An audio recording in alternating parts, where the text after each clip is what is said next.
We didn't have an air raid shelter actually. We used to go underneath the dining. We had a very big, strong oak table. Whether it had been any use or not, I don't know. But during the Blitz, if I was at home, we used to crawl under the table when the sirens sounded and sleep under the table, the dining room table. But we never had a Anderson shelter in the garden in my particular family.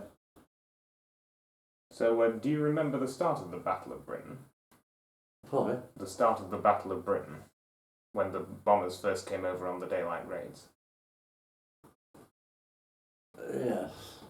Yes, we used to see them. I never remember, I was never at that stage during the daylight hours. I was never really, I remember seeing sweeps of, no, they were British planes flying. And then also that Saturday when they bombed London, I remember seeing, I was at Wood Green at what I call Scout Bells Green Park, Scout Park. They do scouting on Saturday afternoon and coming back standing on Bowes Road Station and seeing all these planes flying over Docklands. They were German planes and they bombed hell out of the Docklands. That was probably one of the worst things. But the Germans never really followed that up. They did a lot of damage, but living out at Winchmore Hill, not very, I think, my parents' home where I was living when on leave had bullets, spent bullets in their garden. So they must have been dog fights over the Winchmore Hill. They picked up these shells, spent shells, possibly from Spitfires, which had fired them in the civil, rather than from German. I don't think that we could tell whether they were German. Well, I didn't really know whether they were Metafit, Messerschmitts or Spitfires, but there were dogfights over North London. So you said you were in the Scouts before the war. Do you know, did any of the people you knew in the Scouts get involved in activities to help the war effort? Well, in the what? The Scouts. Did the Scouts do much to help the war effort during the war? I'm not with you, Count. The Scouts help out with things like fire watching or... Oh yes, we all did, yes. Well, until my brothers joined up, they were both. My brother was very keen on, first he wanted to be a doctor actually, but that's another story. And he joined the St John's Ambulance Brigade, and we had a local fire rescue which was based in Keble House at Wade's Hill in Winchmore Hill. And we were both served there on air watch duty. The fire there was a fire, incendiary bombs. And laughing over it, you were supposed to crawl up to them with a stirrup pump and hold it up and put the fire out, whether it ever worked or not. Luckily, it never happened to any of the people of my acquaintance. But what bombs were dropped, and including what they call landmines, they did a lot of damage. That damaged my parents' house. Although the bomb was actually dropped in what is now Sainsbury's, but was then Stationers' playing fields, until Stationers. And one of the bombs landed there, or a landmine, I think they call it. And that was experiment such that it shattered the windows of my parents' house in Station Road, which was 3 yards away, or 3 roads away.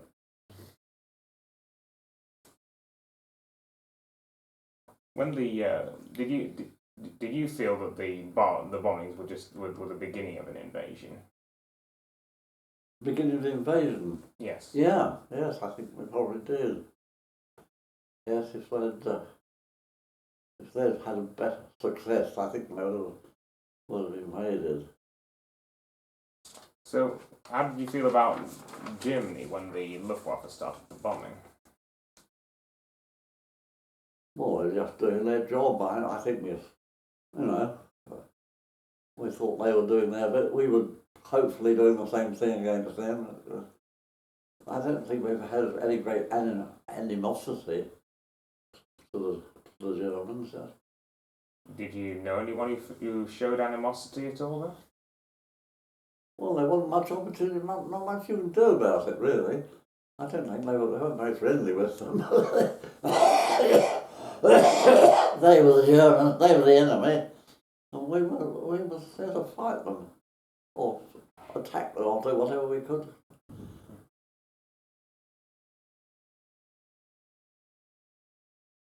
There was also this element of which was gradually faded out. The old Peace Pledge Union rather faded because people realised that they'd got a war to fight. You mentioned that your brother was a conscientious Yeah, objector. yeah. Did the bombing change his mind at all? I don't know whether the bombing did, but over the period of time, and when we learnt what Germany was doing to the civilian population, and I think gradually, I wasn't around because I'd already joined up by then, but I learnt that he had a hard time in there. He had to go join the army, and he was in bomb disposal. I remember when I was training in Luton, he was stationed there for a bit, and I used to visit him. And he was only a private. He got a commission later. He was only a private living, pretty tough condition. Then in bomb disposal, which was not a. That's what the conscientious objectors used to go for, bomb disposal, because it was you weren't fighting that. You were trying to prevent the bombs. And he before he changed his mind and joined up properly, he was in bomb disposal, which could have been very tough work. Do you remember any of the times when you were actually in a bombing raid? Well, no, it was all. Well, you never knew what was going on really. There used to be tremendous anti-aircraft fire, and you couldn't tell which was the anti-aircraft shells exploding, or bombs dropping. Well, I was, as I said, I was at the first aid post at the top of in Keble House, which was a school there, and I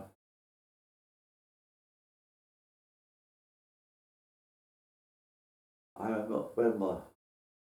Oh, we used to go out in the Blitz and really ignore it more or less. I remember. That was before I joined up. I went up to London, and for some reason or other, I came back on a train to Winchmore Station, and there was a girl on her own, and it was the sirens had gone, and you couldn't tell which was there was anti-aircraft fire, and then you hear shrapnel falling through the trees and things like that. And I, living with my parents, I brought this girl in, and they thought, what am I up to? But I thought, well, I can't leave. She'd lived down in Falls Grove, down at the bottom of it. I thought, well, I can't leave her to walk home alone in this boy. And so she spent the rest of the night under the dining room table with the rest of the family. I don't think my family thought I was very clever to do that, but I was in a spot where I felt I couldn't. I had to do. I couldn't leave her out in the home while I went into my house or my parents' house. That sort of thing, really. So, was there much damage around the places where you worked from the bombs? Yeah, quite a bit, really. It was all hushed up, and a lot of broken windows. That was the main thing, seemed to be broken windows. And then they patched them up and put nailed wood across them. My personal experience was not much of this. You see houses destroyed. I think there were one or two bad places. In Parliament Green there was a dance hall called the Queen's, I think. I think that was bombed and people were killed there. That was nasty. There wasn't an awful lot of that. You expect rain, I thought, before the war, but the Blitz would wipe everything out. But it wasn't perhaps as bad as we were led to believe. And my experience, some people had, especially in the East End, had a very hard time of it. Were you ever in an air raid shelter when a raid was going on? Oh yes, lots of times. Yeah. That was the thing. When the siren went, you went down into the air raid shelter, depending where you were and what you were doing. Yeah. And also I was in town. We used to go up to the church actually to dish out tea and cakes to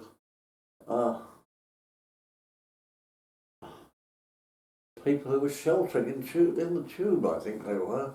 Yes, people used to go to the tube for shelter, and we used to take them cups of tea and things, cups of tea and refreshments. And I remember that was probably more dangerous than a lot of other things that went on during the war. And I remember seeing firemen out. The Royal Mint was in London then. I remember seeing firemen at the top of a ladder, and all flames all around the place. And there was this fireman with a hose at the top, and I thought how flipping dangerous it was for the fireman. That was. And then in the morning I was working. I just started work. I was working in the city.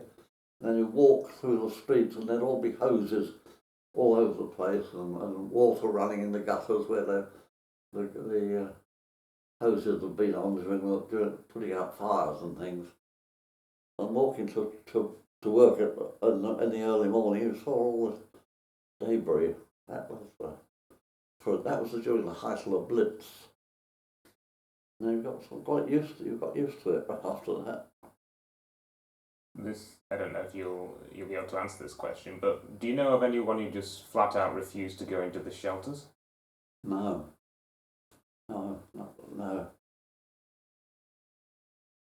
So I think most people had some form of shelter or place to go to where they would go to. And what were the conditions like in the shelters when you were all down there?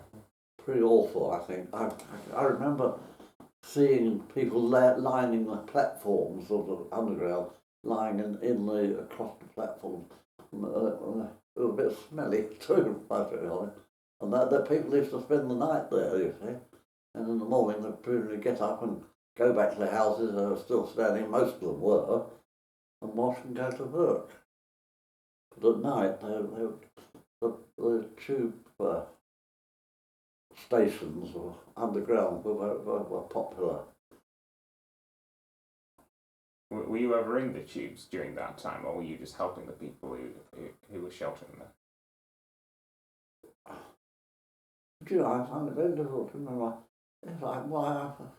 No, I didn't go up to town during that time. I was at Keble House the first day. That was mainly for fire watch duties. I think you had a period during actual 2 hours off, and you were up watching things if it came to fire did break out. And people were in buildings, fire watching, in banks and things. People used to stay there overnight with a view to tackling. Should an incendiary bomb land somewhere, they were supposed to tackle it with these syrup pumps. And then they'd go to work the next day. Obviously there were some incendiary bombs dropped, and I might have an experience of, personally, had experience of putting one out with this syrup pump. Somebody pumped in, somebody else directed a squirt of water. That was the idea. I never did that. We went through the drill. I never did in practice. What were your actual duties when you were doing fire watching then? Just to be there, stay awake, but not ready, dressed. You could have rest or lie down a bit, but you didn't go undressed. You were ready there to tackle incendiary bombs should they fall in your neck of the woods. So, and then in the morning you get dressed properly and go to work. So was it only ever that one bomb you had to deal with, or were there other occasions? Well, I personally, they were spread out. You've heard stories of them being tackled by people, but I personally never. I never tackled well. I would have been there to do it. I remember. We had them in the church. A little party was in the church in case anyone fell there. But it never did. well, some places obviously got it, but very patchy. Did you ever think Britain would surrender during the bombing? No. No, I can't remember anyone. No, I think the feeling was we got to stick it out, and I don't think we ever thought we'd. I thought we might be invaded. I think there was a general feeling that we might well be invaded, but I don't think we ever thought we'd gone as far as surrendering. I don't think so. I don't remember anybody preaching surrender. Was any? I think. Well, obviously everyone was feeling scared during the Blitz, but was anyone actually showing it? Showing that they were scared? They didn't seem to. No, everyone sort of seemed to knuckle under and put up with it. Really.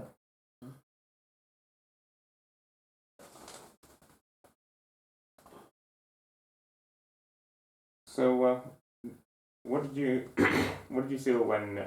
How did you feel when the government and Britain's government announced that they were going to start bombing Germany? Well, I think we thought that was necessary. Well, we thought it was regretful, but necessary. Yes, I think that they did it to us. We've got to do it to them. And apparently, we did it to them rather better than places like Dresden. I always remember there's been a bit of overkill. The RAF were too good for them, really. And they wrecked or destroyed the place, apparently, which wasn't a good thing to do, looking back. But at the time, they were the enemy and they were being bombed.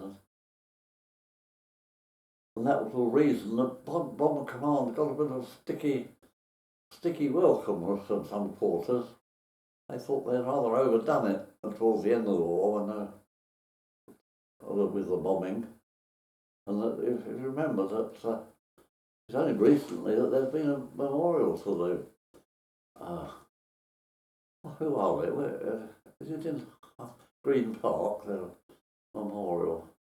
They were a very long time for recognising Bomber Command. Harris was not really popular. Bomber Harris, they called him, but he directed it, and he was really fighting for his country. But he wasn't necessarily popular because of it. I thought he was perhaps overdoing it a bit towards the end.